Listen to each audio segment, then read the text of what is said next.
My name is Margaret Elena Rodriguez, but everyone in Pine Valley has called me Maggie for the past 43 years.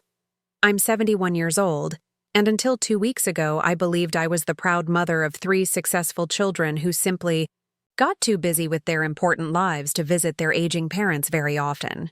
I thought their absence was the natural consequence of ambition, not indifference. I was wrong about many things.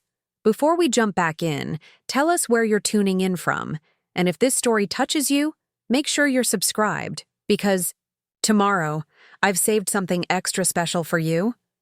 My husband, Eduardo, passed away on a rainy Tuesday morning in March, after fighting lung cancer for 8 months.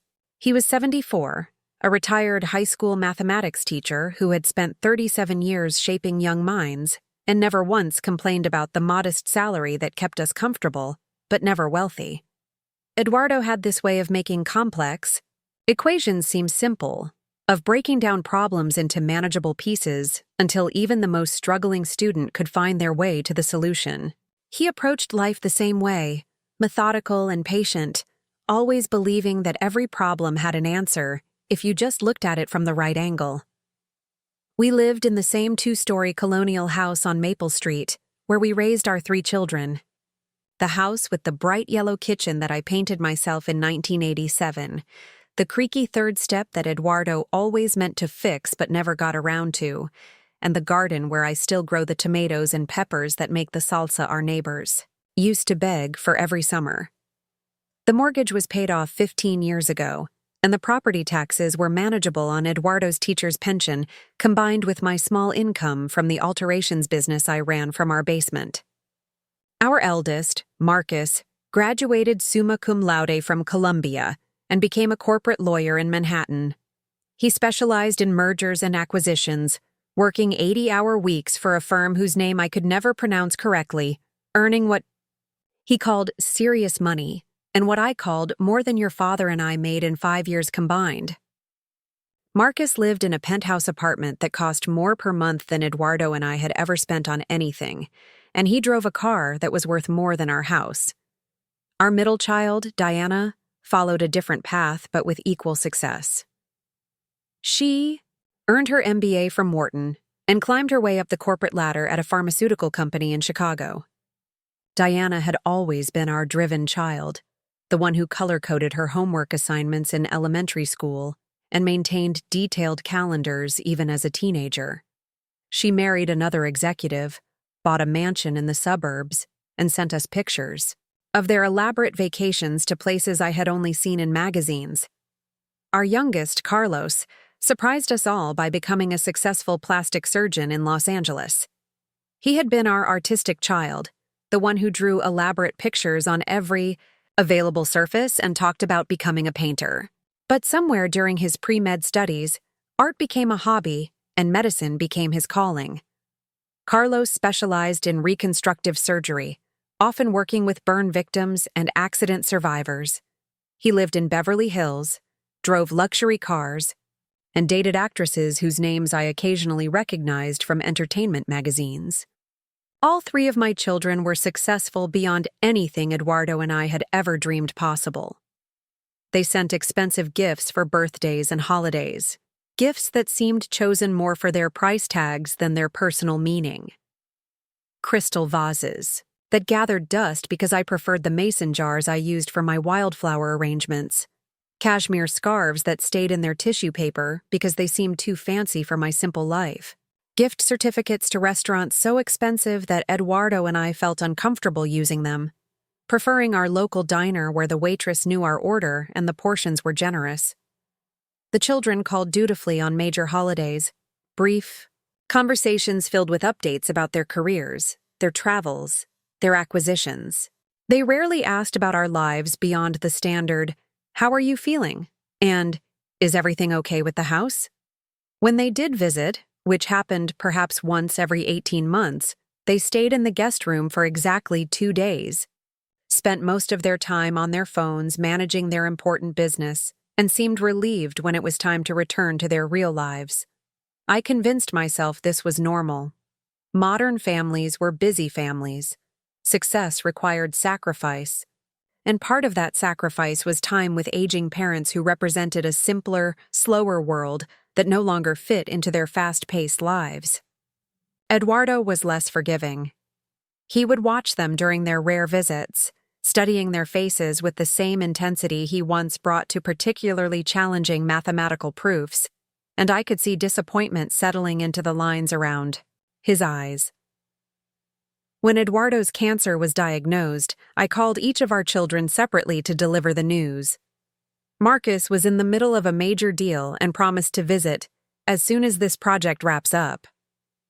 Diana was traveling for work, but assured me she would rearrange her schedule when things got more serious.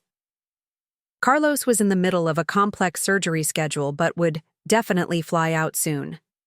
None of them came during those first crucial weeks when Eduardo was trying to process the diagnosis, when he lay awake at night staring at the ceiling and wondering how much time he had left.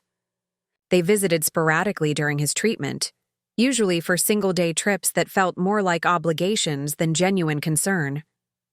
Marcus would arrive with his laptop, taking conference calls from our living room while Eduardo napped fitfully on the couch. Diana brought healthy smoothie recipes and vitamins, convinced that the right nutrition could somehow reverse stage 4 lung cancer.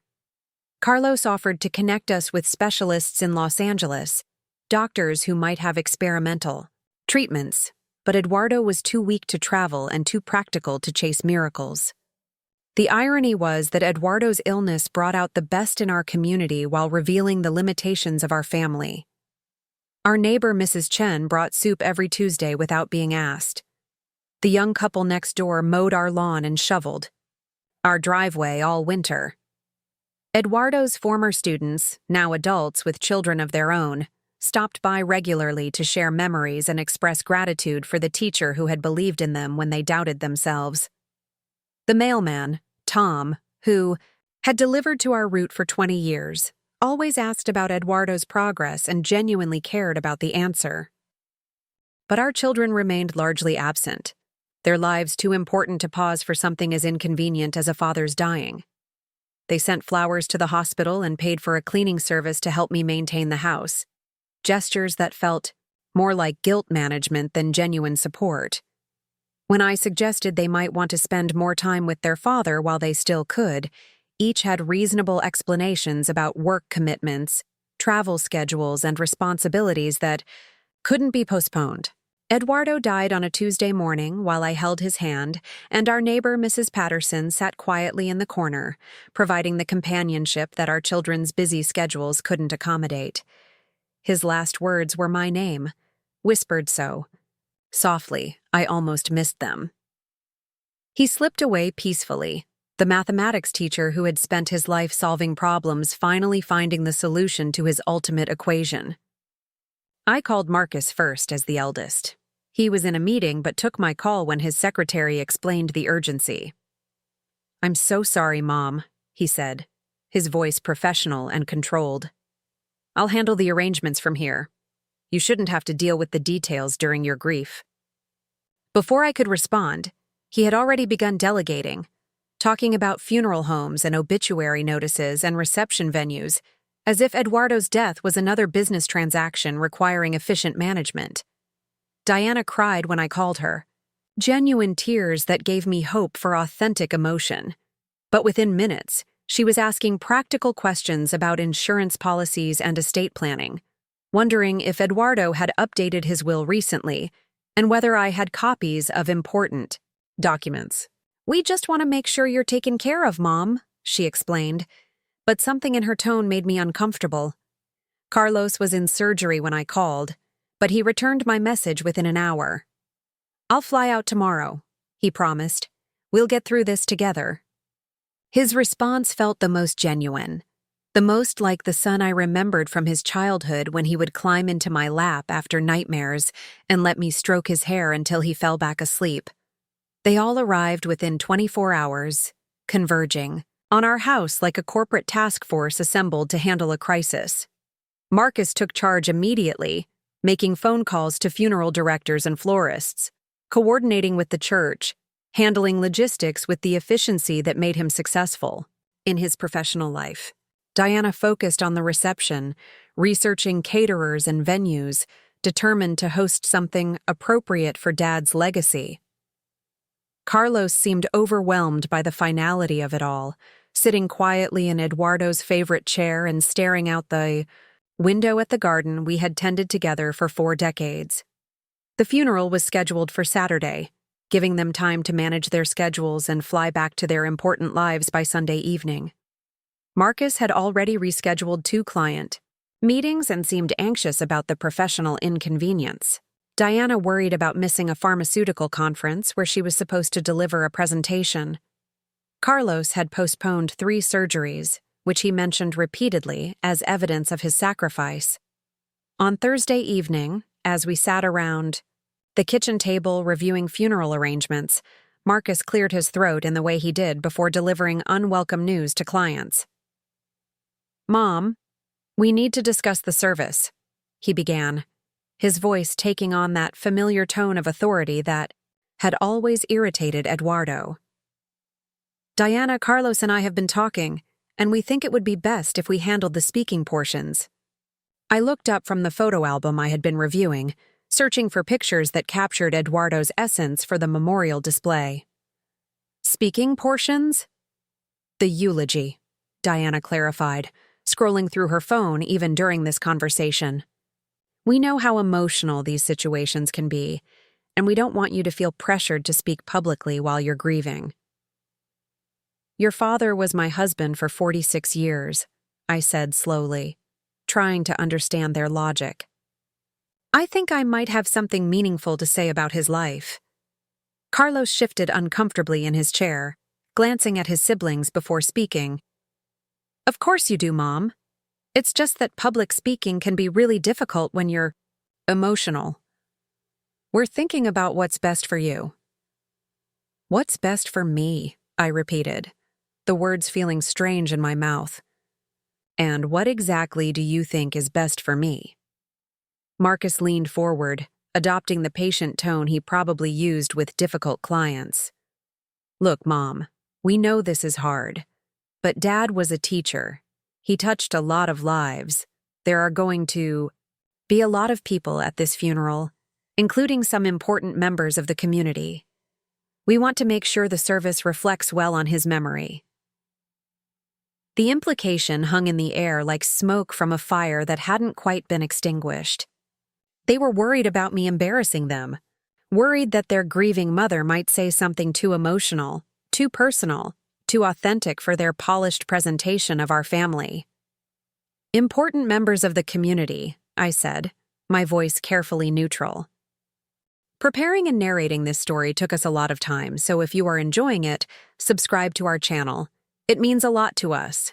Now back to the story. "Such as?" "Well, the superintendent of schools will be there," Diana explained. "And the mayor said he might attend. Some of Dad's former colleagues who went on to administrative positions. Marcus invited some clients who live in the area." "You invited clients to your father's funeral?" "Professional colleagues," Marcus corrected. "People who respected Dad's work and might appreciate the opportunity to pay their respects." Closed the photo album and looked at my 3 successful children, these strangers who had somehow grown from the babies I had nursed and the toddlers I had chased around this very kitchen. "What exactly are you planning to say about your father?" Marcus had clearly prepared for this question. He pulled out his phone and began reading from notes he had compiled. "I'll focus on Dad's dedication to education and his impact on the community. His commitment to excellence and his role in shaping young minds. The legacy he leaves through his former students who went on to achieve success in various fields." "I'll talk about his values," Diana added. "His work ethic, his integrity, his commitment to family, the way he balanced his professional responsibilities with his personal life." Carlos nodded along with his siblings. "I want to share some memories about his support for our education and careers, how he encouraged us to pursue our dreams and achieve our potential." Their planned eulogies sounded like they were describing a stranger, a professional acquaintance they had respected but never really known. There was nothing about Eduardo's terrible jokes that made me groan and laugh simultaneously. Nothing about the way he sang off-key in the shower every morning for 46 years.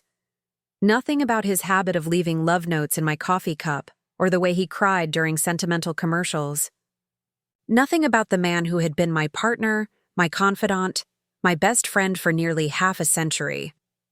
"Those are lovely sentiments," I said carefully, "but I think I should also speak, as his wife." The siblings exchanged glances, the kind of silent communication they had perfected during childhood when they were plotting something they knew I wouldn't approve of. "Mom," Marcus said, his voice taking on that condescending edge that always made Eduardo's jaw tighten. "We're just worried about putting you in a difficult position. Grief can be unpredictable. You might become emotional and have trouble finishing.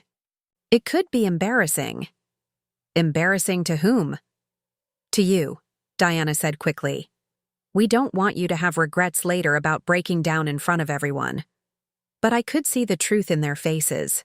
They weren't worried about my embarrassment.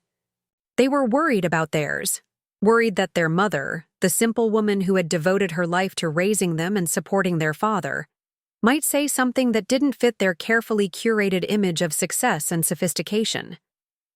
"Your father would want me to speak," I said firmly. "Dad would want what's best for you," Carlos countered. "And right now what's best is letting us handle the public aspects while you focus on grieving privately." Marcus nodded approvingly at his younger brother's diplomatic phrasing. "Exactly. There will be plenty of time later for you to share memories with family and close friends. The funeral should be more formal, more professional." I looked around the kitchen where Eduardo and I had shared thousands of meals, where we had helped our children with homework, where we had discussed everything from household budgets to world events to our dreams for the future. The walls were covered with photos spanning decades, pictures of birthday parties and graduations, family vacations to modest destinations, quiet celebrations of small but meaningful milestones. None of my children were looking at those photos. They were focused on their phones, already mentally moving on to the next item on their carefully managed schedules. "I understand your concerns," I said finally, "but I will be speaking at your father's funeral." Marcus's expression hardened, the same look he got when a negotiation wasn't going his way. "Mom, please be reasonable. We're trying to protect—" "You hear? Protect me from honoring my husband? Protect you from making a mistake you'll regret," Diana said bluntly. "These situations are emotionally charged. People say things they don't mean, or they ramble, or they break down completely. We've seen it happen." "When have you seen it happen?" I asked. "When was the last time any of you attended a funeral besides your grandmother's 5 years ago?" Silence settled over the kitchen like dust on furniture that hadn't been touched in years. "That's not the point," Marcus said eventually. "The point is that we want Dad's funeral to be dignified and memorable for the right reasons." I stood up slowly, my 71-year-old joints protesting after sitting too long at the hard kitchen chairs Eduardo had bought secondhand when we were first married. "I see. And you don't think I can provide dignity and memorable moments?" "That's not what we're saying," Carlos protested, but his voice lacked conviction. "Then what are you saying?" Marcus sighed, the exasperated sound of someone forced to explain something obvious to someone slow to understand. "We're saying that we're better equipped to handle this particular responsibility. We have experience with public speaking. We understand the audience. We know how to craft a message that honors Dad while remaining appropriate for the setting." "Appropriate for the setting," I repeated. "A funeral for a man you visited 6 times in 8 months while he was dying." The accusation hung in the air between us, finally spoken after months of careful politeness and unacknowledged resentment. "That's not fair," Diana said, her voice rising. "We all have responsibilities. We all have lives. We came when we could." "You came when it was convenient," I corrected. "There's a difference." "Look," Marcus said, clearly trying to regain control of the conversation. We're not going to relitigate the past few months. We're here now, and we're trying to do what's right for Dad's memory and for you. The decision is made. We'll handle the speaking." I looked at this stranger, who had once been my little boy, the child who used to climb into bed with Eduardo and me during thunderstorms, who begged for extra bedtime stories, who cried when he had to leave for his first day of kindergarten. Where had that child gone? When had he become this cold, calculating person who thought he could dictate the terms of his own father's funeral?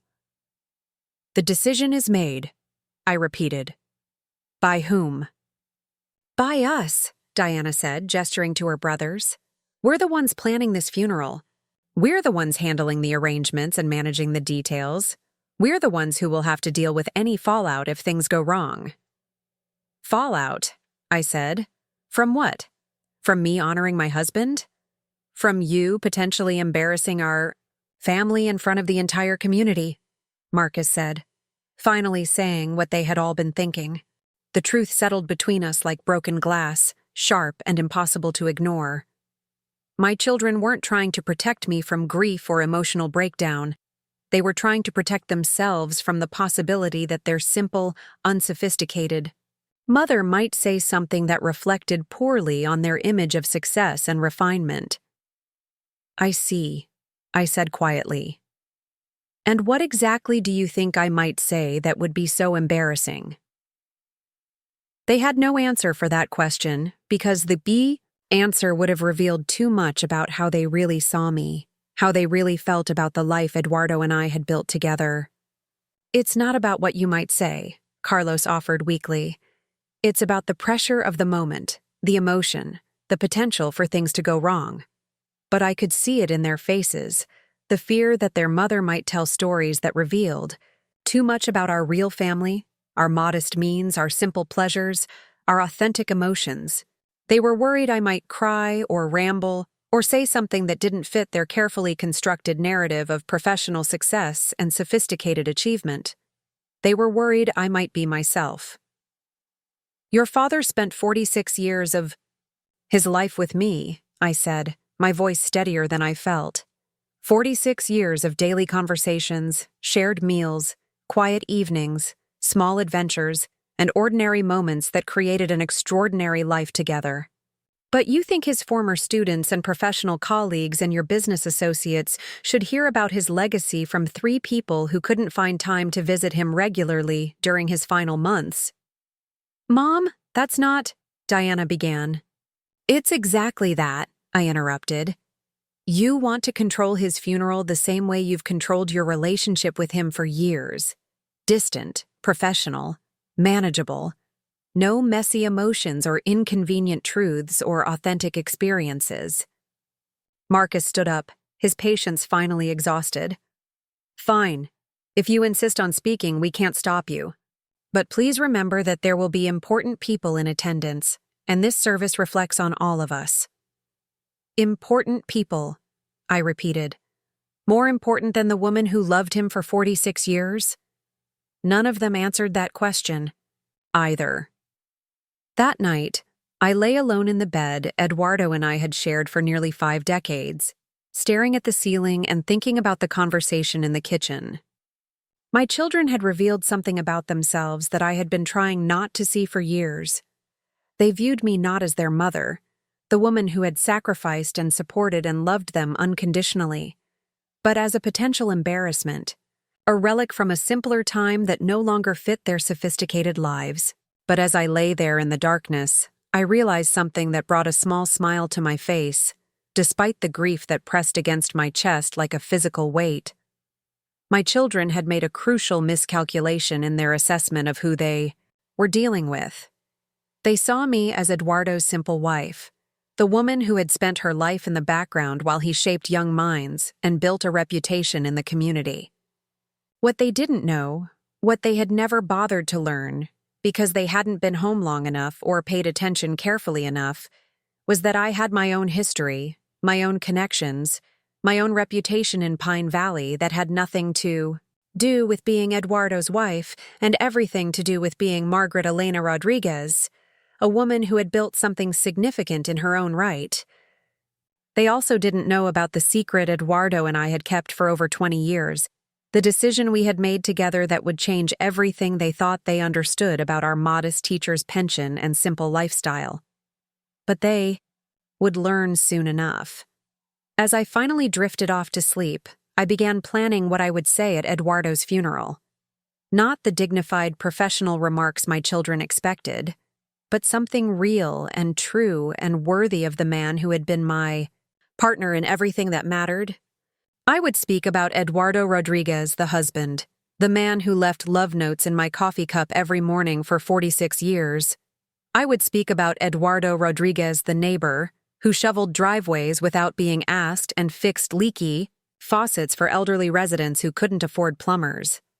I would speak about Eduardo Rodriguez, the dreamer, who had plans and hopes and secret projects that his children had never bothered to discover. And if my children were embarrassed by the truth about their father, by the authentic love and genuine emotion and real life we had shared together, then that embarrassment would teach them something about what they had chosen to miss while they were building their important careers and sophisticated lives. But first, I had some phone calls to make. People to contact who would be very interested to know what Eduardo's children really thought about their father's legacy and their mother's role in his life. People who had loved and respected Eduardo Rodriguez for who he really was, not for how he looked on paper or sounded in a carefully crafted eulogy. My children thought they knew who they were dealing with. They thought they understood the scope of their mother's world and the extent of her influence. They were about to discover how wrong they were about both. Friday morning arrived with the kind of crisp March air that Eduardo had always loved. The sort of day when he would have stood on our back porch with his coffee, surveying the garden, and planning which vegetables to plant once the last frost had passed. I woke before dawn, as I had every day since his death, reaching automatically for the space where his warm body had been for 46 years, before remembering that reaching was futile now. My children were still asleep in their respective rooms, exhausted from their important travels and the emotional burden of managing their father's funeral arrangements. Marcus had claimed his old bedroom, though he complained about the twin bed being too small for his adult frame. Diana had taken the guest room, immediately rearranging the furniture to create a makeshift office space where she could continue working during this inconvenient interruption to her pharmaceutical conference schedule. Carlos had chosen to sleep on the living room couch, claiming he wanted to be close to the memories, though I suspected he was avoiding the childhood bedroom that still contained his old art supplies and reminded him of dreams he had abandoned. I dressed quietly in the pre-dawn darkness, choosing comfortable clothes for the day ahead. Not the black dress hanging in my closet that I would wear tomorrow for Eduardo's funeral, but practical slacks and a soft sweater that would allow me to move freely as I made the rounds I had been planning since my children revealed their true feelings about my participation in honoring my husband. My first stop was the kitchen, where I made coffee using the expensive beans Marcus had brought from his Manhattan apartment. The irony wasn't lost on me that even his coffee had to be superior to what Eduardo and I had shared every morning for decades, the simple store-brand blend that had tasted perfect when sipped together while watching the sunrise through our kitchen window. As the coffee brewed, I opened the small notebook where I had spent the previous evening making lists. Names and phone numbers of people my children had never met. Connections they didn't know existed. Relationships I had built over 7 decades of life in Pine Valley. My children saw me as Eduardo's wife, the background figure who had supported his teaching career while raising their family. What they had never bothered to discover was that Margaret Elena Rodriguez had her own identity, her own accomplishments, her own network of respect and influence that stretched far beyond their limited understanding. I had been Margaret Elena Santos before I married Eduardo, the daughter of immigrants who had arrived in Pine Valley in 1952 with nothing but determination and the willingness to work harder than anyone thought possible. My father, Roberto Santos, had started with a job sweeping floors at the Pine Valley Manufacturing Company and eventually became their head of quality control, a position he held for 32 years until his retirement. My mother, Carmen Santos, had taken in sewing and alterations from her kitchen table, building a reputation for craftsmanship that attracted clients from 3 counties. From them, I had inherited more than just a work ethic and attention to detail. I had inherited an understanding of how communities really functioned, how relationships were built and maintained, how trust was earned and loyalty was rewarded. While my children were growing up and focusing on their individual achievements, I had been quietly building connections that would last a lifetime. The first call I made was to Rosa Delgado, who answered on the second ring despite the early hour. Rosa had been my closest friend since we met in the church nursery 45 years ago, when she was a young mother struggling with her first baby, and I was juggling 3 children under the age of 6. Over the decades, our friendship had deepened through shared challenges and celebrations, late-night conversations during teenage crises, and countless quiet moments of mutual support. "Maggie?" Rosa's voice was warm with concern. "How are you?" "Holding up, mi amor. I know tomorrow is going to be difficult. I need your help with something, Rosa. Something important." I explained the conversation from the previous evening, the way my children had dismissed my desire to speak at Eduardo's funeral, their concern about me embarrassing them in front of important people. Rosa listened without interruption, her silence growing more charged with each detail I shared. "Those ungrateful children," she finally said, her voice tight with indignation. "After everything you and Eduardo sacrificed for them, after all the love and support and opportunities you provided, and they're worried about embarrassment? I need you to make some calls for me," I said. "People need to know what kind of man Eduardo really was, not the sanitized professional version my children want to present. Tell me what you need." I opened my notebook and began reading names. Maria Gonzalez, who had been Eduardo's teaching assistant for 15 years, before becoming a principal herself. Father Michael O'Brien, who had worked with Eduardo on the parish scholarship fund that had sent dozens of low-income students to college. Dr. Sarah Chen, the pediatrician who had collaborated with Eduardo on the after-school tutoring program that helped struggling students catch up academically while providing safe childcare for working parents. Each name represented a piece of Eduardo's real legacy, the work he had done beyond the classroom that my children had never bothered to learn about. While they were building their careers and accumulating professional achievements, Eduardo had been quietly changing lives in ways that couldn't be measured by salary increases or prestigious awards. "I want them all at the funeral," I told Rosa. "I want them to understand what Eduardo meant to this community, what he accomplished that had nothing to do with impressing important people or maintaining professional images." "Consider it done," Rosa said without hesitation. "But Maggie, are you sure you want to go to war with your own children?" I considered her question carefully, looking around the kitchen where I had fed my family thousands of meals, where I had helped with homework and bandaged scraped knees and celebrated report cards and listened to teenage heartbreaks. This was where I had built a life with Eduardo, where we had raised children we thought would carry our values into the world. They declared war on me when they decided I wasn't sophisticated enough to honor my own husband, I said finally. "I'm just fighting back." My second call was to Vincent Riley, the principal at Pine Valley High School, where Eduardo had taught for 37 years.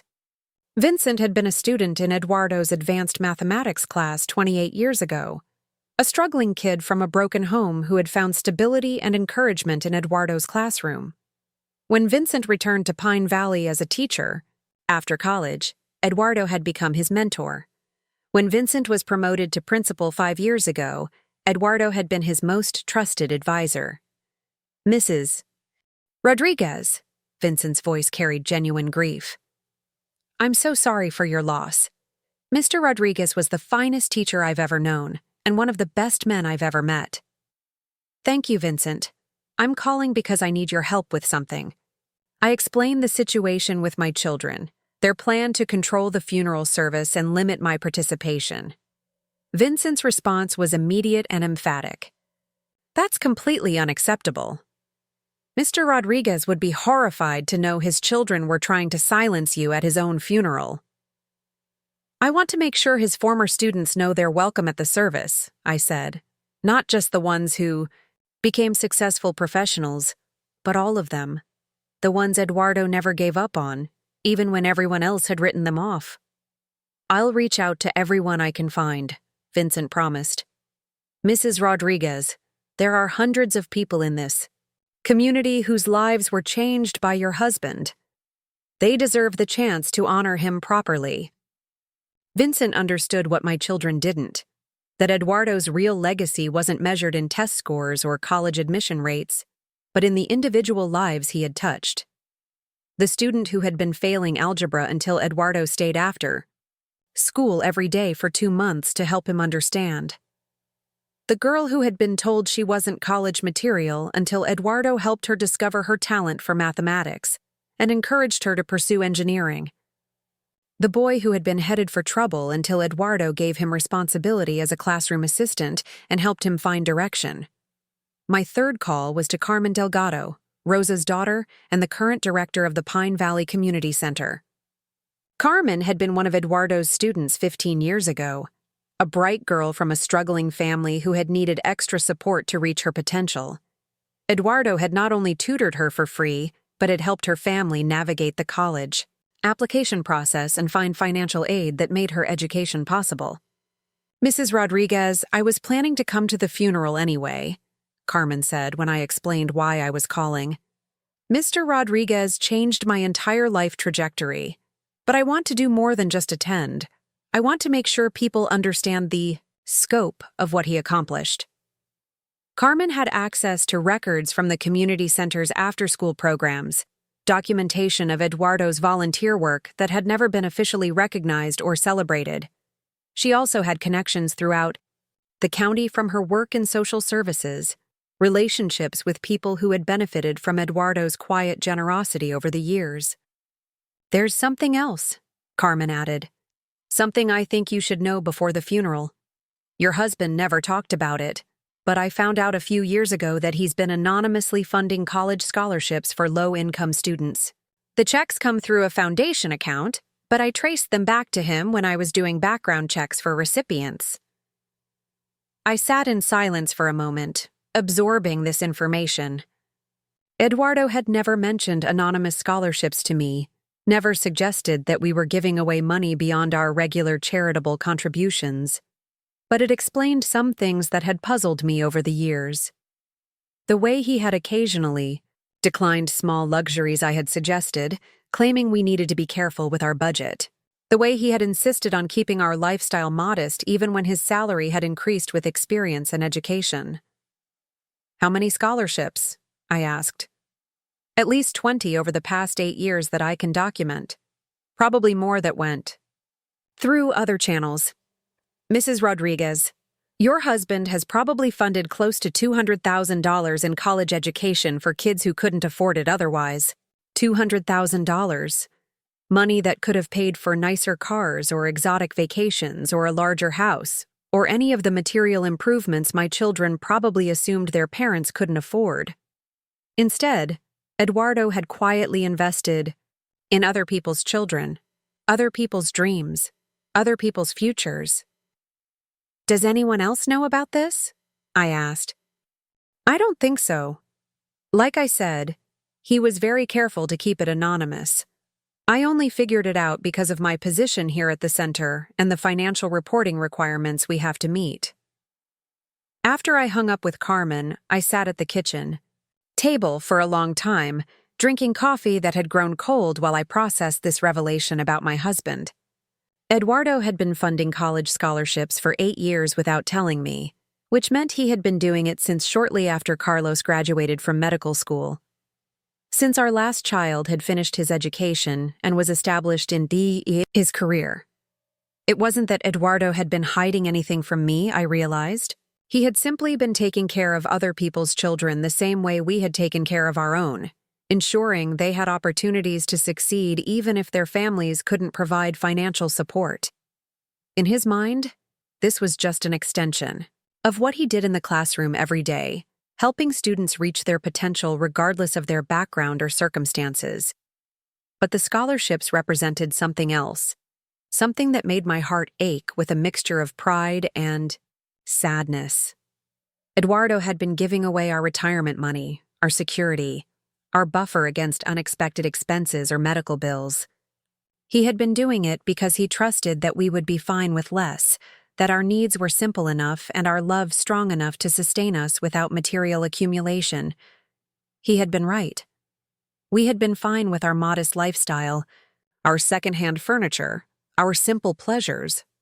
We had been happy together in ways that had nothing to do with money or status or impressive possessions. But Eduardo had also been planning for a future where we would continue to live simply while other people's children got chances we had never been able to provide for our own kids. The irony was overwhelming. My children, who had been worried about their father's modest teacher's salary and their parents' simple lifestyle, had no idea that Eduardo had been giving away small fortunes to help other families while they were building their expensive careers and sophisticated lives. By 9 o'clock, I had made 7 phone calls and set in motion a network of communication that would ensure Eduardo's funeral looked very different from the controlled professional service my children had planned. But I had one more call to make, the most important one. I dialed the number for Hamilton and Associates, the law firm that had handled our will and estate planning for the past 15 years. Jonathan Hamilton answered personally, as he always did when I called. "Maggie, I'm so sorry about Eduardo. He was a wonderful man and a valued client. How can I help you today?" "Jonathan, I need to know exactly what my children are entitled to under Eduardo's will, and what they're not entitled to." "Of course. As we discussed when you and Eduardo updated everything 2 years ago, the house and all personal property go to you outright. The life insurance policy names you as the sole beneficiary. The retirement accounts have you listed as primary beneficiary, with the children as secondary beneficiaries only if you predecease him." "What about the investment accounts?" "Those are a bit more complicated, as you know. The accounts that Eduardo managed personally, the ones linked to his scholarship foundation, those have specific instructions about distribution that don't involve the children at all." I had forgotten about the scholarship foundation, the legal entity Eduardo had created to manage his anonymous giving. He had mentioned it to me when he set it up, but I hadn't paid close attention to the details, trusting him to handle our financial arrangements as he always had. "Jonathan, I need you to explain the foundation to me again, and I need to understand exactly what happens to those funds now that Eduardo is gone." The Nicholas Eduardo Rodriguez Educational Foundation was established as a permanent endowment, Jonathan explained. Eduardo funded it with approximately $400,000 over the past 8 years, money that came from careful investing of his salary increases and some modest inheritance from his parents. The foundation is designed to continue providing scholarships in perpetuity, managed by a board of trustees that includes you, Carmen Delgado from the community center, and Father O'Brien from the parish. $400,000. Nearly $500,000 that my children knew nothing about. Money that had been quietly accumulated and distributed while they were assuming their parents were living hand-to-mouth on a teacher's pension. "Jonathan, when my children find out about the foundation, will they have any legal claim to those funds?" "None whatsoever. The foundation is a separate legal entity, and Eduardo's will specifically excludes it from his estate. The money was legally transferred out of his personal ownership years ago." I thanked Jonathan and hung up the phone, then sat in my kitchen as the morning sun began streaming through the windows Eduardo had washed just 2 weeks before his death. He had left me everything that mattered, the house we had shared and the security of his life insurance and retirement funds. But he had also left a larger legacy, a foundation that would continue helping students long after both of us were gone. My children had been planning Eduardo's funeral as if they were managing the memorial service for a simple high school teacher who had lived a modest, unremarkable life. They had no idea they were burying a man who had quietly changed hundreds of lives, who had funded educational opportunities for dozens of students, who had built a foundation that would continue his work for generations. They also had no idea that their mother was about to make sure everyone at that funeral understood exactly who Eduardo Rodriguez had really been. At 10 o'clock, Marcus emerged from his childhood bedroom, looking uncomfortable in pajamas that were too casual for his usual professional image. He found me in the kitchen, surrounded by notebooks and phone lists, clearly engaged in activities that went beyond simple funeral preparation. "Mom, what are you doing?" he asked, eyeing my notes suspiciously. "Making arrangements," I said. Truthfully. "What kind of arrangements? We've already handled everything that needed to be handled." Diana appeared in the doorway, wrapped in an expensive robe and holding her phone as if she couldn't bear to be separated from it even during breakfast. "Mom, we need to go over the timeline for tomorrow. Marcus has some concerns about the schedule." I looked at my two eldest children, both of them focused on management and control, both of them treating their father's funeral like a business meeting that needed to be efficiently executed. Neither of them had asked how I was feeling or whether I needed emotional support, or if there was anything they could do to help me through the most difficult day of my life. "The timeline is simple," I said. "The funeral starts at 11. People will speak about your father. We'll bury him next to your grandparents in the section of the cemetery he chose. Then we'll have a reception where people can share memories and support each other through grief." "Right, but we need to coordinate the speakers," Marcus said. "Make sure everyone knows how much time they have, what order they're speaking in, what topics they should cover." "I've made a few calls this morning," I said carefully. "Some of your father's former students want to attend. Some of his volunteer colleagues, people who knew him well." Diana frowned at her phone screen, scrolling through what appeared to be work emails. "That's fine, as long as they understand this isn't an open microphone situation. We can't have random people getting up and telling inappropriate stories." "Inappropriate stories about what?" "You know what I mean," Diana said impatiently. "Personal things that don't belong in a public setting. Inside jokes or casual memories that don't mean anything to people who didn't know Dad personally." I stared at my daughter, trying to understand her logic. People who didn't know Dad personally shouldn't be hearing personal memories about him? "People who are attending for professional reasons," Marcus clarified. "Colleagues, community, leaders, people who are there to pay respects to an educator they admired. They don't need to hear about Dad's quirks or personal habits." Carlos wandered into the kitchen, looking more like the son I remembered from his childhood. His hair was messy from sleep, and he wore an old t-shirt I had bought him during a family vacation 15 years ago. For a moment, I felt hopeful that at least one of my children might understand what was wrong with this conversation. "What are you guys talking about?" Carlos asked, reaching for the coffee pot. "Mom's worried about controlling the funeral speakers," Diana said, not looking up from her phone. "That's not what I said," I corrected. "I said I've invited some of your father's former students and volunteer colleagues." Carlos nodded absently. "That's nice. Dad would have liked that." "As long as they keep their remarks appropriate," Marcus added, still focused on managing potential problems. "Define appropriate," I said. Marcus sighed, clearly frustrated with having to explain something he considered obvious. "Professional, dignified, focused on Dad's contributions to education and the community. Nothing too emotional or personal." "Nothing too emotional," I repeated.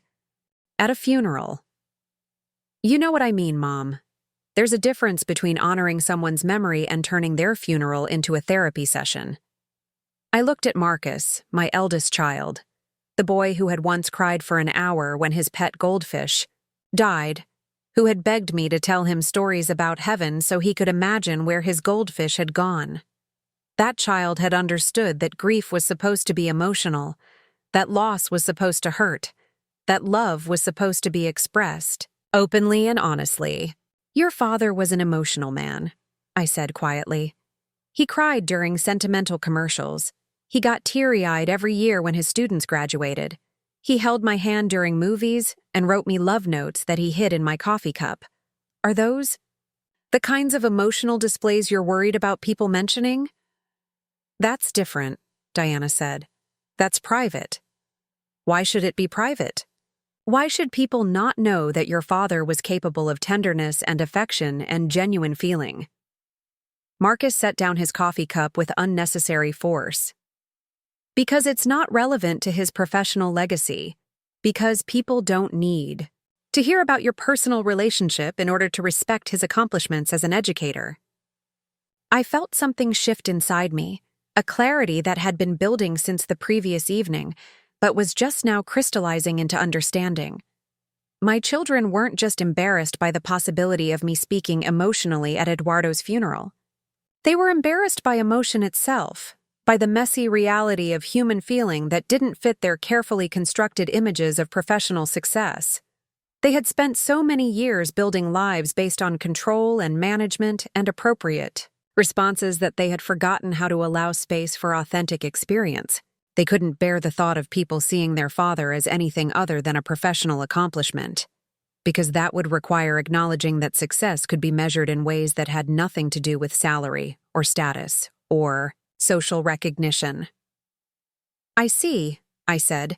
You want people to remember your father as an effective teacher, but not as a loving husband, as a respected colleague, but not as a man who cried at graduations, as a professional success, but not as someone who wrote love notes and held hands during movies.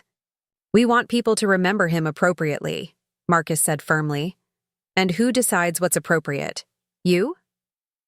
We decide what's appropriate for our family, Diana said, finally looking up from her phone. We decide how our father's memory should be preserved and shared. Our father, not my husband, not their dad. Our father.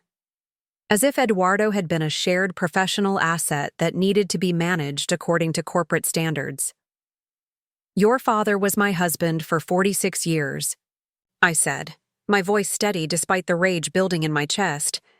I think I have some insight into how his memory should be preserved. Carlos, who had been listening to this exchange with growing discomfort, finally spoke up. Mom, I think what Marcus and Diana are trying to say is that we want the funeral to reflect well on Dad's reputation in the community. And you think my speaking about him honestly would damage his reputation?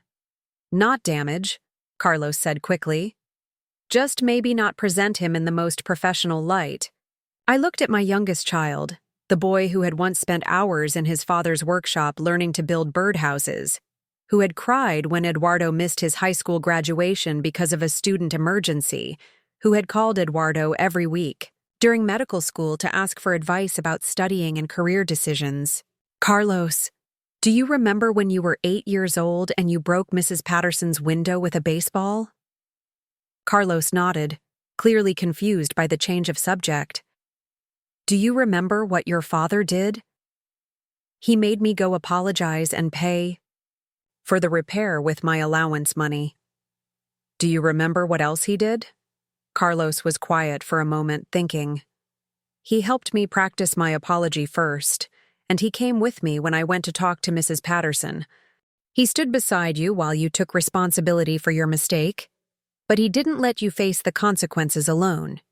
That was the kind of man your father was, someone who insisted on accountability but provided support, someone who believed in doing the right thing even when it was difficult.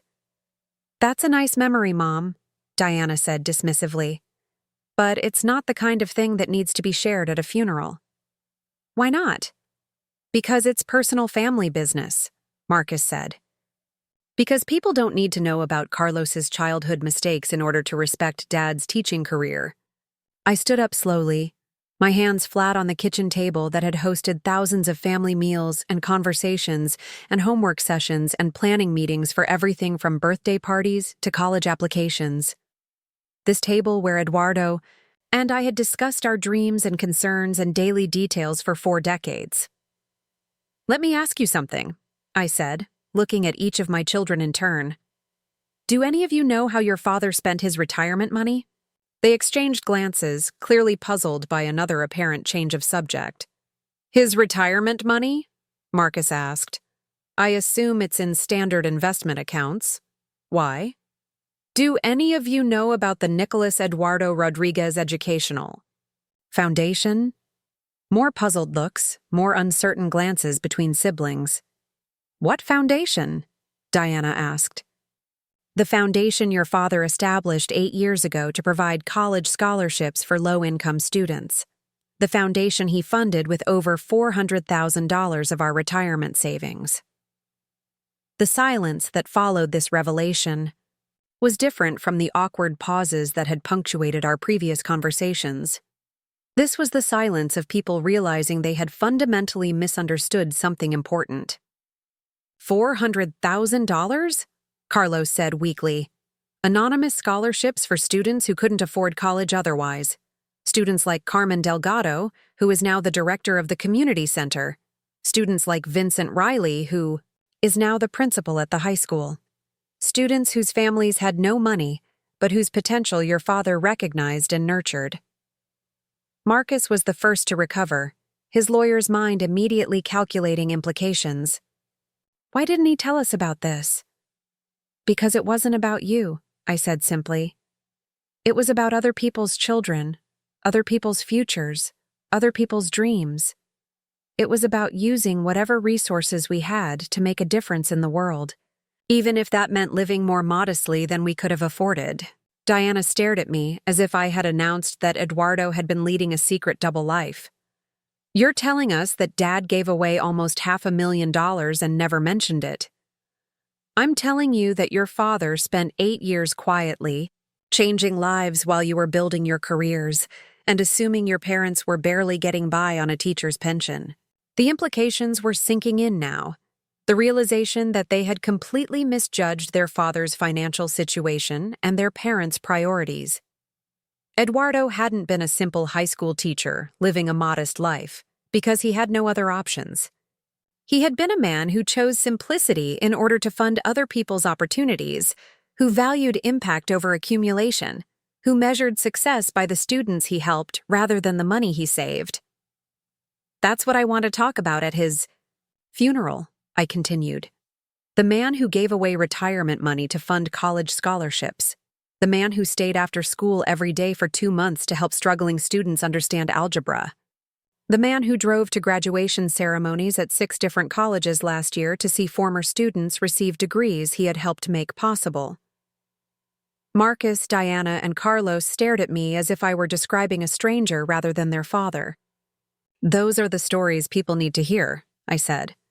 Not sanitized professional accomplishments, but real examples of how Eduardo Rodriguez lived his values every day of his life.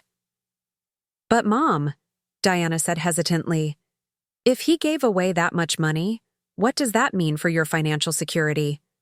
For your retirement? I smiled for the first time since Eduardo's death, a genuine expression of amusement at my children's continued failure to understand who they were dealing with. Your father took care of me, I said. Better than you think, and in ways that matter more than you understand. But that's not your concern anymore. Marcus frowned, his professional instincts sensing undercurrents he couldn't identify. What do you mean it's not our concern? I mean that you've made it clear you think I'm not sophisticated enough to handle important decisions or speak appropriately in public settings. So you don't need to worry about my financial arrangements or my future security. The three of them looked at each other with the same expression they had worn as children when they realized they had miscalculated something important and were about to face consequences they hadn't anticipated. Mom, we never said you weren't sophisticated, Carlos protested. You said I might embarrass you by speaking emotionally about my husband at his funeral, I reminded him. You said I don't understand how to behave appropriately in front of important people. You said I should let you handle the public aspects of honoring your father while I focus on grieving privately. That's not what we meant, Diana said, but her voice lacked conviction. That's exactly what you meant, I corrected, and you're entitled to those opinions. But you're not entitled to control how I honor my husband or manage my own life.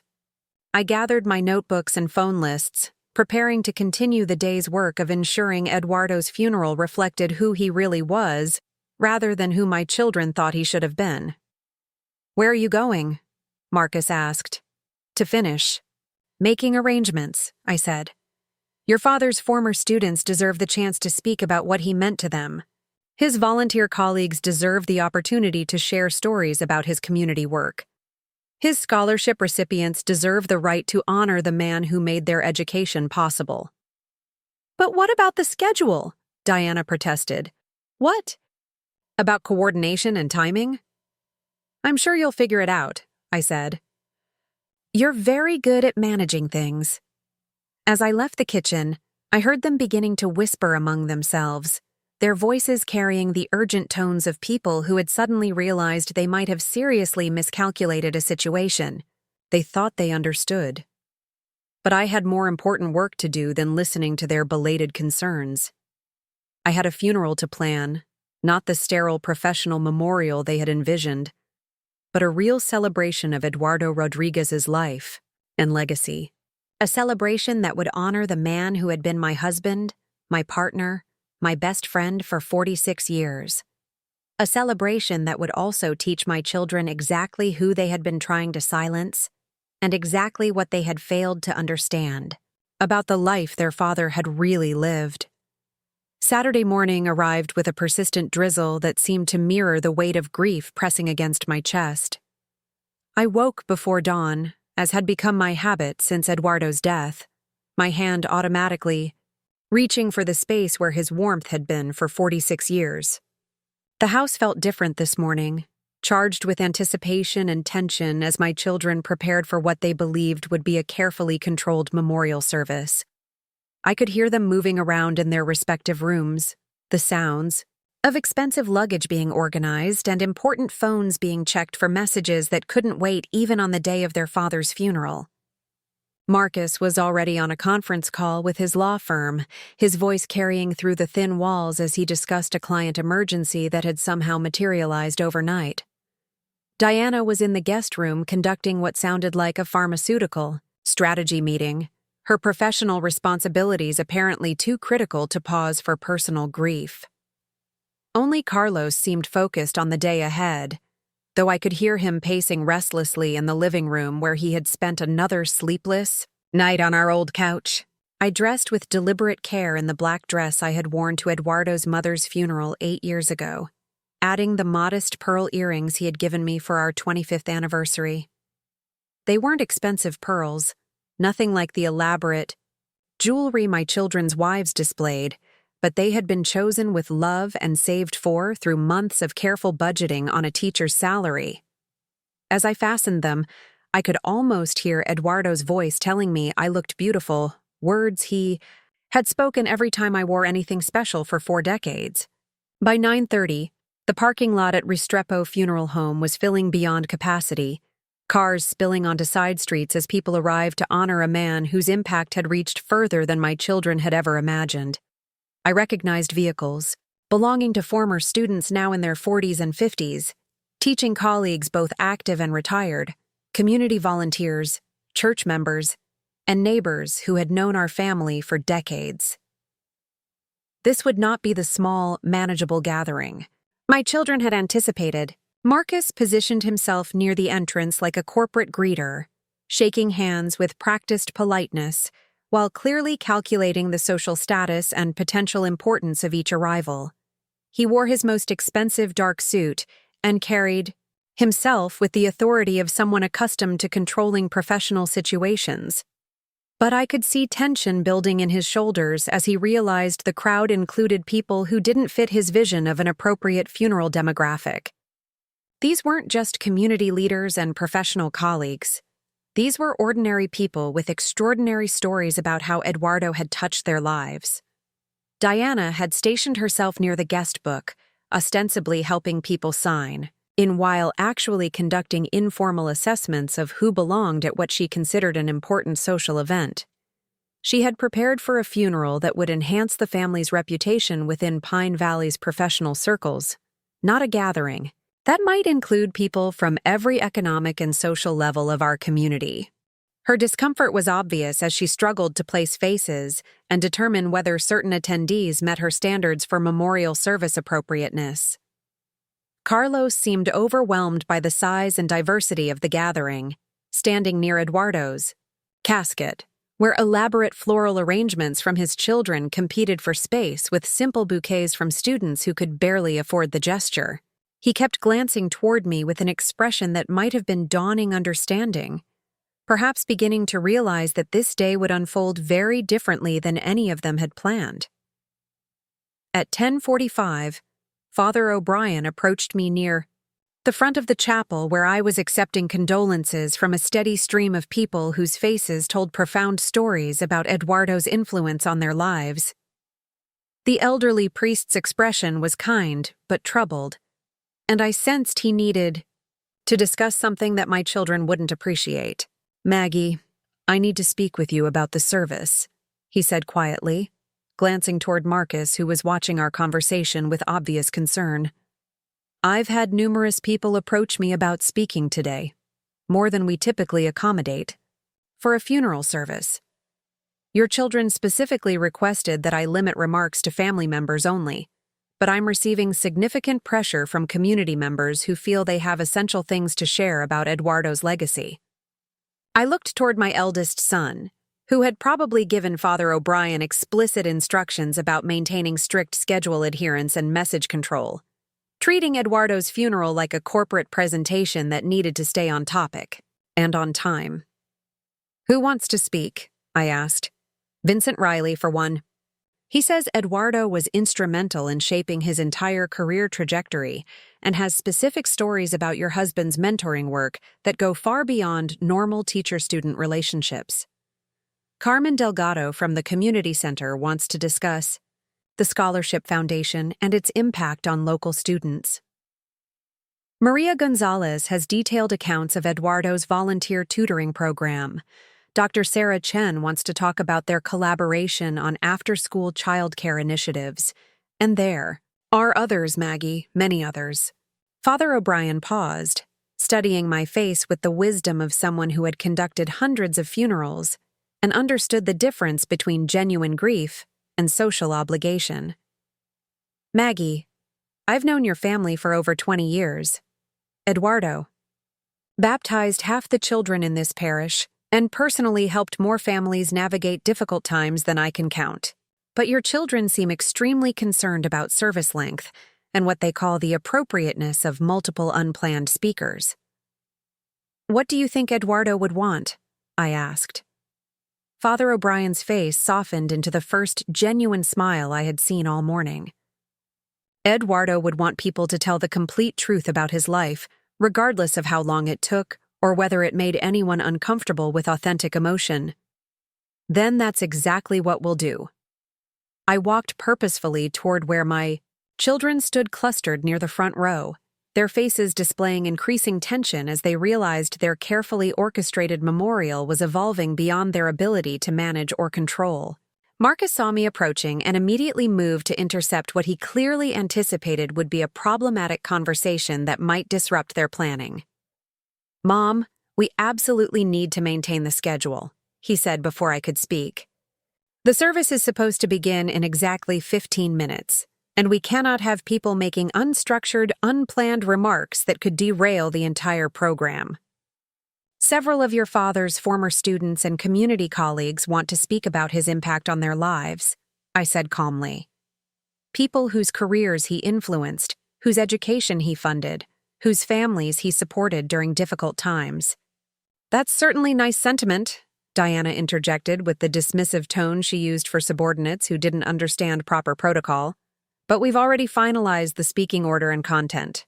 Marcus, Carlos, and I will comprehensively cover everything that needs to be said about Dad's professional legacy and family impact." I looked at my daughter, this accomplished pharmaceutical executive who believed she could summarize her father's 47 years of teaching and community service in a brief, professionally appropriate presentation that wouldn't inconvenience anyone. "You'll cover everything comprehensively?" I asked.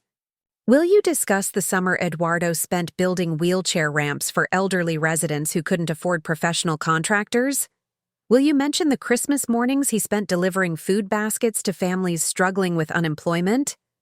Will you describe how he stayed after school every Friday for 3 months to tutor Jenny Martinez individually so she could pass the state mathematics examination and graduate with her class instead of being held back?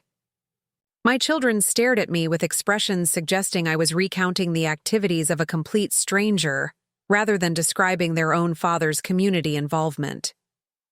We'll cover his most important and significant contributions, Marcus said carefully, emphasizing words that revealed his hierarchy of what qualified as worthy of public acknowledgement. Which of his contributions weren't important or significant? Before any of them could formulate an answer that wouldn't sound completely heartless, Vincent Riley approached our group.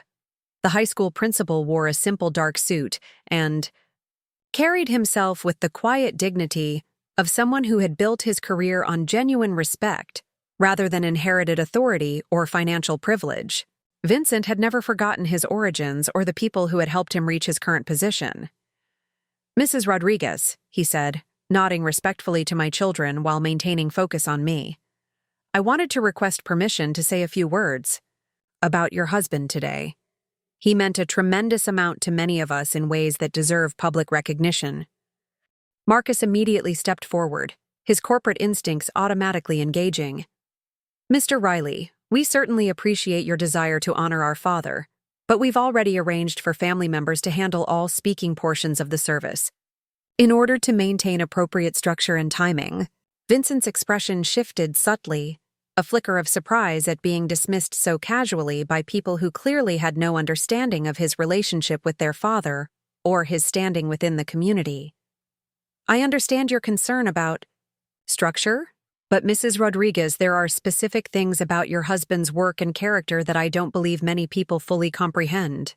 Things that absolutely deserve to be shared publicly and preserved as part of his memorial." "Such as what, exactly?" Diana asked, her tone suggesting that nothing Vincent might contribute could possibly add meaningful value to their carefully prepared family presentations.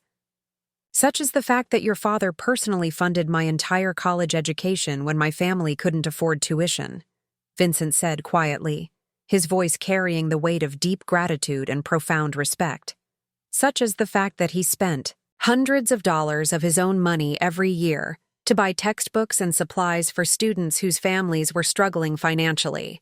Such as the fact that he drove 4 hours to attend my college graduation ceremony because my own parents couldn't afford to make the trip, and he wanted to make sure someone who cared about my success was there to witness that achievement."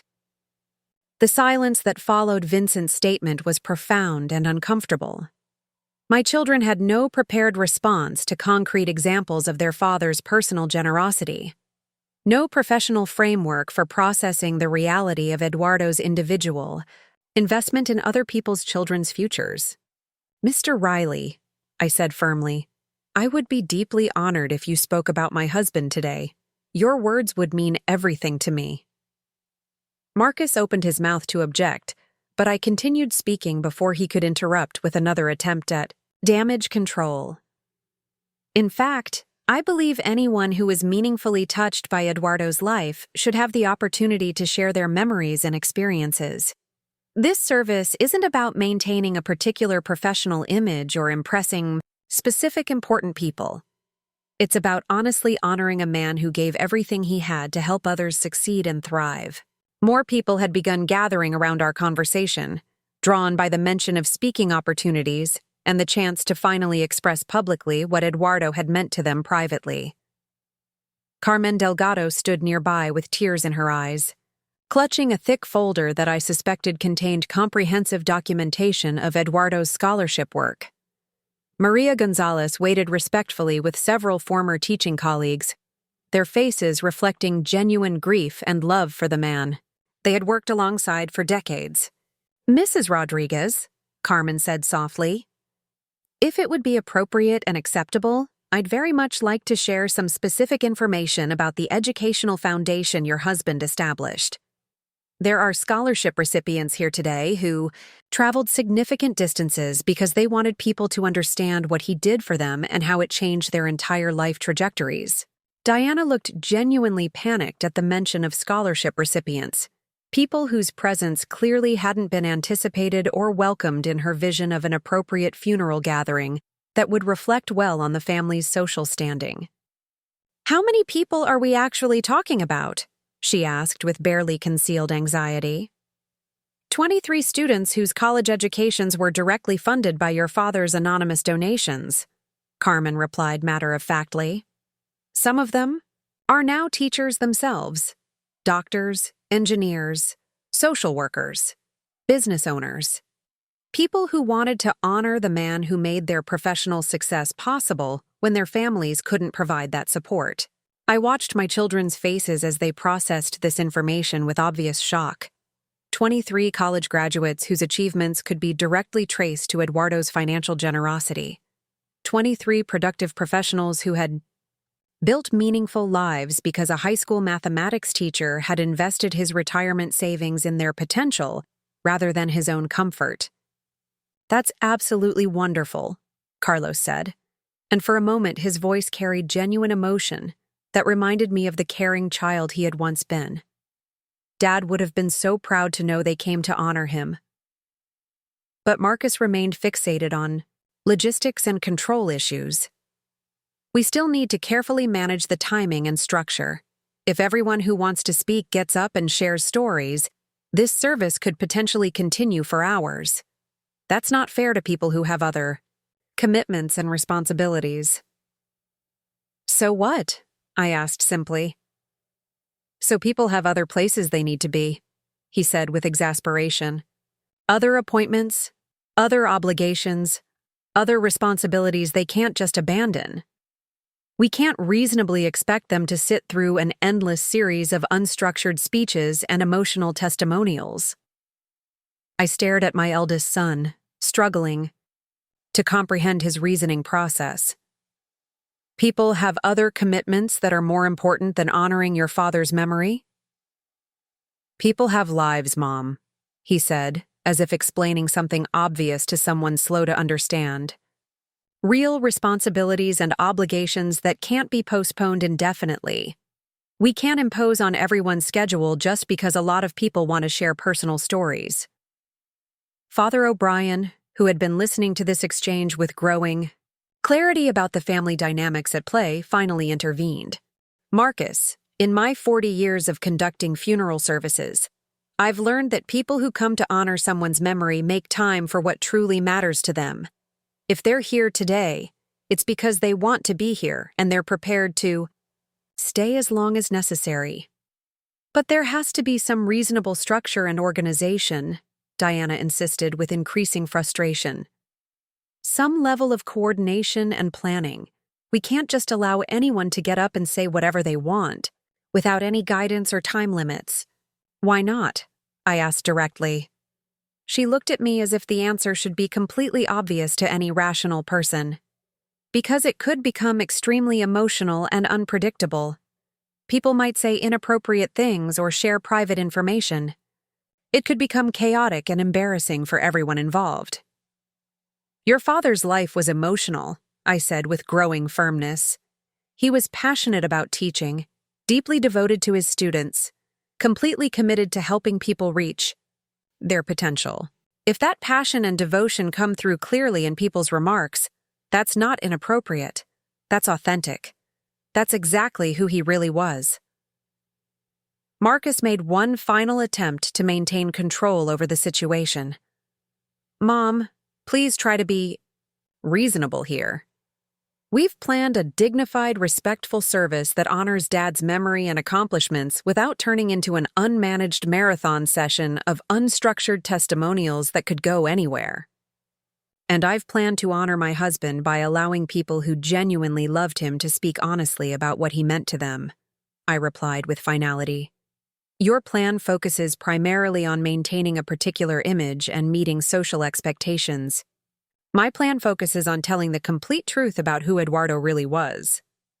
At exactly 11 o'clock, Father O'Brien began the service with opening prayers, and prepared remarks about Eduardo's faith commitment and extensive community service.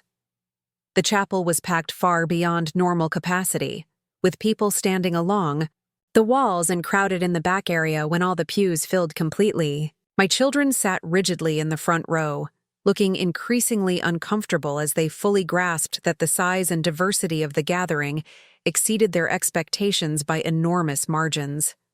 Marcus spoke first, delivering the carefully prepared, professional eulogy he had crafted about Eduardo's teaching career and educational accomplishments. His remarks were well organized, grammatically correct, and completely respectful, but they could have accurately described any dedicated teacher, anywhere. There was nothing personal, nothing that revealed the specific individual Eduardo had been or the particular lives he had touched. When Marcus concluded, polite applause filled the chapel, the kind of response typically given to appropriate but unremarkable presentations. Diana followed with her planned remarks about Eduardo's values and family commitment, speaking about his work ethic and personal integrity, his support for their educational pursuits, his pride in their professional achievements.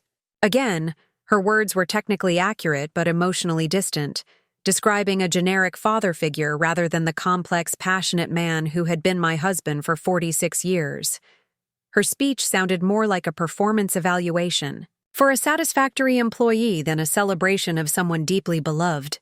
Carlos attempted to add more personal touches to his presentation, sharing a few carefully selected childhood memories and mentioning Eduardo's encouragement of his artistic interests before medical school redirected his career path. But even Carlos seemed constrained by his siblings' emphasis on maintaining appropriate professionalism, keeping his stories generic enough to avoid revealing too much authentic emotion or overly specific personal detail.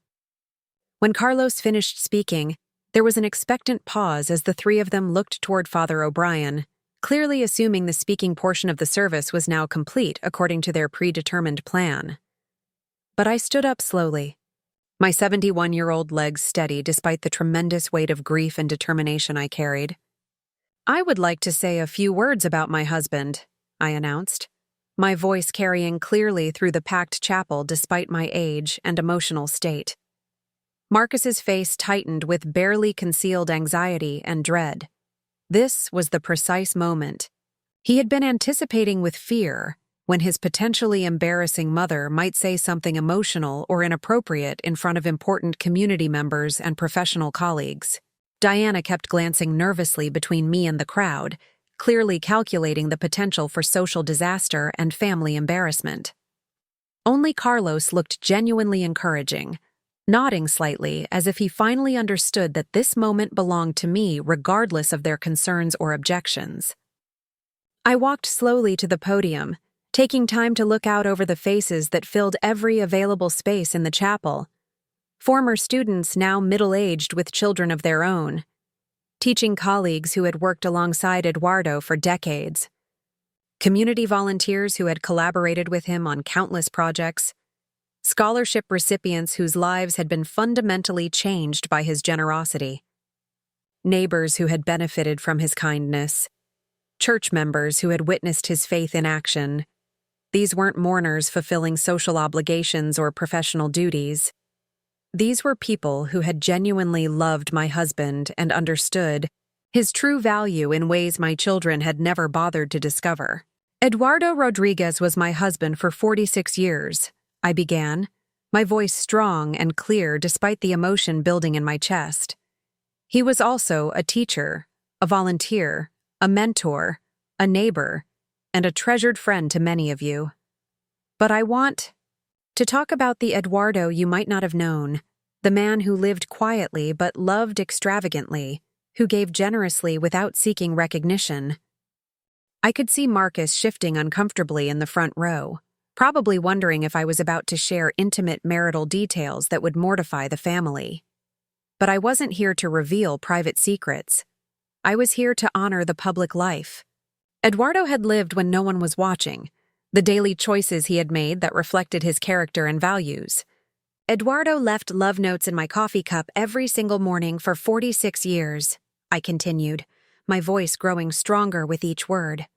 Not because anyone was watching or because it would enhance his professional reputation, but because he believed love should be expressed consistently and constantly. He taught mathematics for 37 years, but his real subject was hope.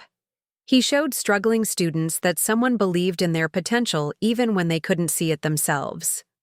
I paused deliberately, looking directly at Vincent, Riley, who sat in the third row with tears streaming down his face, then at Carmen Delgado, who was nodding emphatically while clutching her documentation folder. Eduardo funded college scholarships anonymously because he didn't want recognition or gratitude for his generosity. He wanted results. He wanted young people to have educational opportunities regardless of their family's financial circumstances. Over the past 8 years, he invested more than $400,000 of our retirement savings in other people's children because he believed education was the most important gift anyone could provide. An audible murmur went through the chapel as people processed this information, many learning for the first time about the scope of Eduardo's financial commitment to students' success. Eduardo drove hours to attend college graduation ceremonies for students whose own families couldn't make the journey. I continued, my voice filled with pride and love. He bought textbooks and supplies for children whose parents couldn't afford them. He stayed after school every day for months to help individual students master concepts they needed to succeed. He did these things not because his job required them, but because his heart demanded them. Around the chapel, people were beginning to smile through their tears as they recognized the Eduardo the War was describing, the man whose daily actions had consistently matched his stated values and beliefs. My children have spoken eloquently about their father's professional accomplishments, and those accomplishments were real and important, I said, glancing toward Marcus, Diana, and Carlos. But Eduardo's true legacy cannot be measured in test scores or graduation rates or years of service.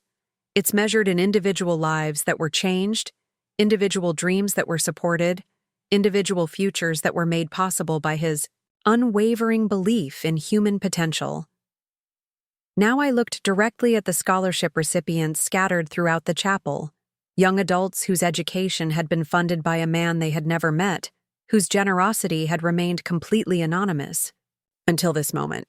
Some of you are here today because Eduardo Rodriguez paid for your college education, I said clearly. He never wanted you to know his name or feel obligated to express gratitude. He simply wanted you to succeed, to build meaningful lives, to help other people the way he helped you. Your success was his payment. Your achievements were his reward. Several people in the audience were now crying openly, not the polite tears of social obligation, but the deep grief of people who had lost someone truly irreplaceable in their lives. Eduardo taught me that authentic love isn't about grand, public gestures or seeking recognition, I continued. It's about daily choices to put other people's needs alongside your own, to use whatever resources you have to make the world incrementally better, to believe in people's potential even when they can't see it themselves. I paused one final time, looking directly at my children with the hope that they might finally understand what they had missed while building their important careers and sophisticated lives. Today, I want to thank all of you for coming to honor a man who gave everything he had to help others succeed and flourish. I want to thank the former students who never forgot his encouragement, the colleagues who shared his commitment to education, the community members who worked alongside him on projects that benefited everyone. I stepped back from the podium, then added the statement that had been building in my heart since Thursday evening, when my children revealed their true feelings about my participation in this service.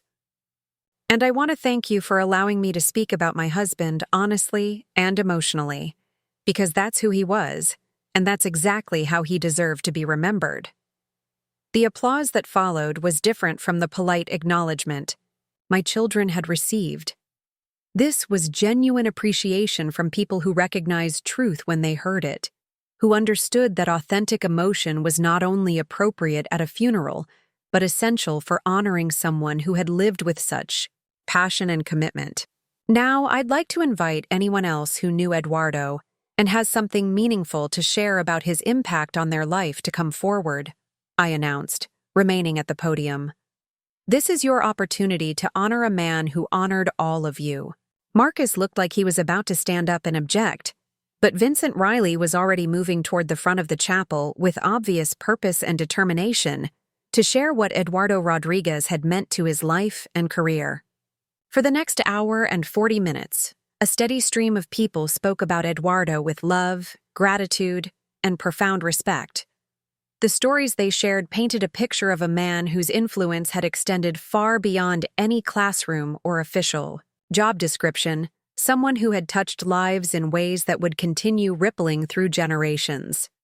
Up next, you've got 2 more standout stories right on your screen. If this one hit the mark, you won't want to pass these up. Just click and check them out.